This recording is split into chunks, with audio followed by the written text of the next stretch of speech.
Welcome back to the channel. My name is Ben, and it has arrived. I have been waiting for the Jedi Dooku Saber to come for a few weeks now. Not too long since they released it, and since then, I did receive the Qui-Gon lightsaber that they rolled out at the same time as the Jedi Dooku Saber that's in this box. If you haven't seen the Qui-Gon lightsaber review, you can check that out right up there. But today is all about Dooku. So we're gonna unbox this Galaxy's Edge Legacy Jedi Dooku lightsaber right now for the lore. Before we hop in, y'all, I gotta mention we have merch. We've got shirts, we got sweatshirts, but honestly, in these winter months, the sweatshirt is definitely my favorite item there. The most premium of the items that you can get, and you can check that out in the description down below. My doorman dropped the box when he handed this to me, so hopefully everything's okay in there. Oh. I love these crates. I just love these crates. They're just such quality capsules to keep our lightsabers in. Ooh, is this a little gold? Ooh, that is nice. The Jedi insignia here has a sort of gold background on this one, which I really like. I don't think the rest are like that. I could be wrong, but that's a really interesting and cool touch for this one, just to make it a little different. Correct me if I'm wrong, but I believe that is unique to the Jedi Dooku Saber. We have these plastic bands to break the seal here, so that we know that once I do this, it cannot be considered brand new. And I was initially going to sell the Qui-Gon Saber to help pay for the one that I actually wanted, the Jedi Dooku Saber, but clearly that did not happen because there's a video up there now reviewing this, but I just went for it. You know what? I don't have a lot of these Legacy Sabers. The only other one that I have is the Ben Solo, and now Qui-Gon, and now Jedi Dooku, and it's not gonna keep going from here. I'm not gonna like collect all of them like some of the crazy people do, but I'll collect the ones that I think are really cool and unique. Qui-Gon, we were waiting for it a long time, not so crazy cool and unique. It's Qui-Gon's saber, but I thought Ben Solo's Jedi. Maybe I'm collecting Sith or dark side users that were once Jedi, because I really wanted the Ben Solo, and now we've got the Jedi Dooku. Let's get a little thumbnail shot here. Are we ready for this? Oh, and there it is.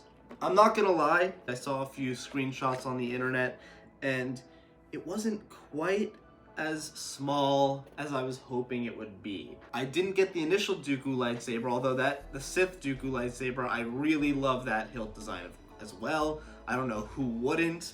I was very tempted to get it, but then I saw some pictures online, and it was really thick. It was like way too big to be considered even close to being a replica, and that does appear to sort of be the same situation here. It's not exactly screen accurate size to scale. Screen accurate being an animation, considering we've only seen this lightsaber in Tales of the Jedi, but still, these lightsabers should be a little bit skinnier, a little bit more slender. I was really impressed with how small they managed to get the Qui-Gon with, you know, the electronics that they use inside these lightsabers, and I still am very impressed. But technically, Qui-Gon, I think, should also be a little bit skinnier than this, but I was really happy with the Qui-Gon.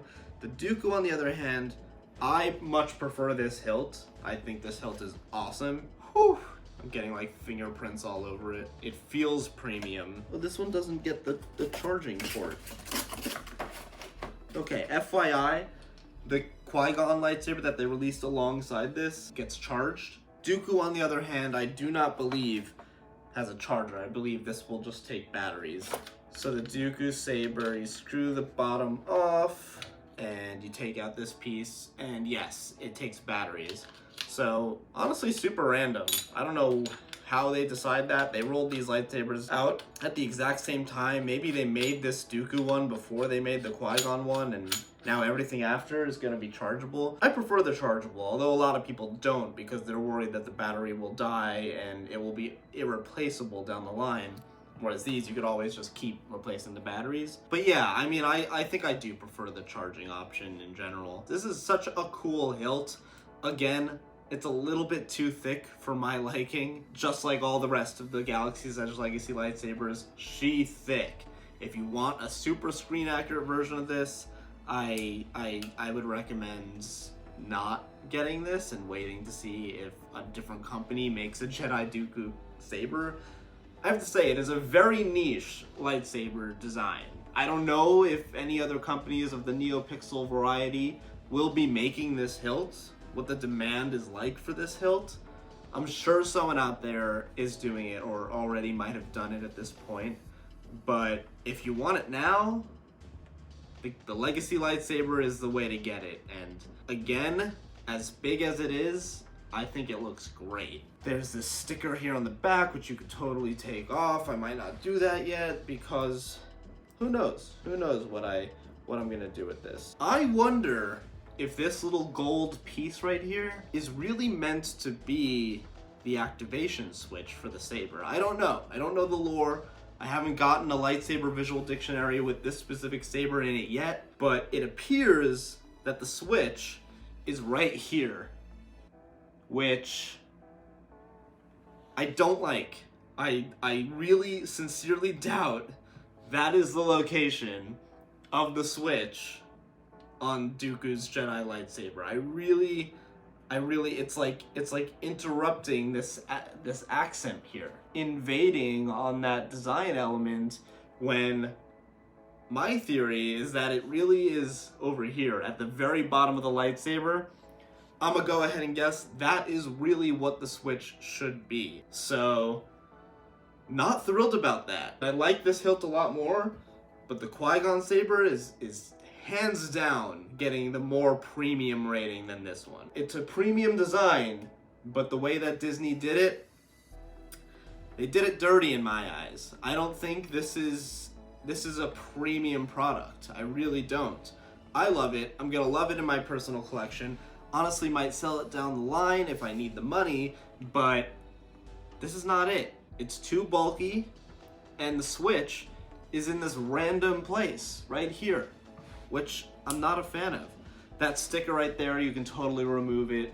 That's not there permanently. That would be awful. I understand they're a little bit inhibited by the technology that they use for the blades here. And I do have a blade that I didn't have to buy on shopdisney.com, although I believe you can, because I did go to Galaxy's Edge and I built a Savi's Workshop lightsaber, which comes with the blade. So I luckily have the blade, so we can test that out here.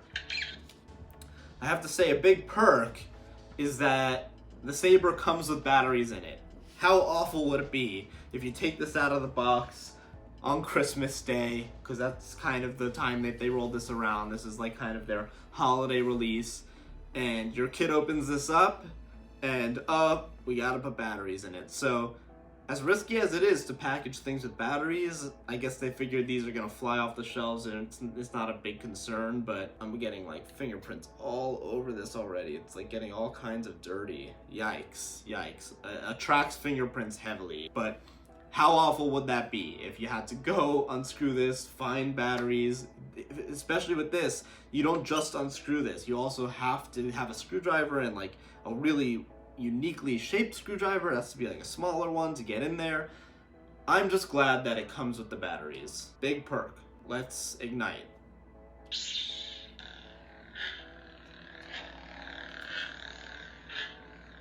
Okay.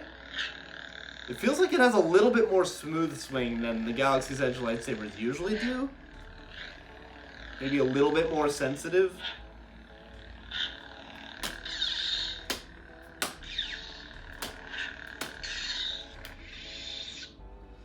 But basically the same. The ignition is spotty. This one particularly is pretty quiet, and I think it's because of this huge bulky piece here that it's not as loud as the other lightsabers. It's not really a complaint, because I definitely don't want it to be too loud, especially if I'm filming a video and I have to talk over the lightsaber, so I don't mind a low volume, but I'm just pointing out that it seems like it's a lower volume than some of the others. Now let me show you Qui-Gon's. I don't know if you can tell, but much louder, and it's probably because the speaker's right here. There isn't like a huge bulky piece at the bottom.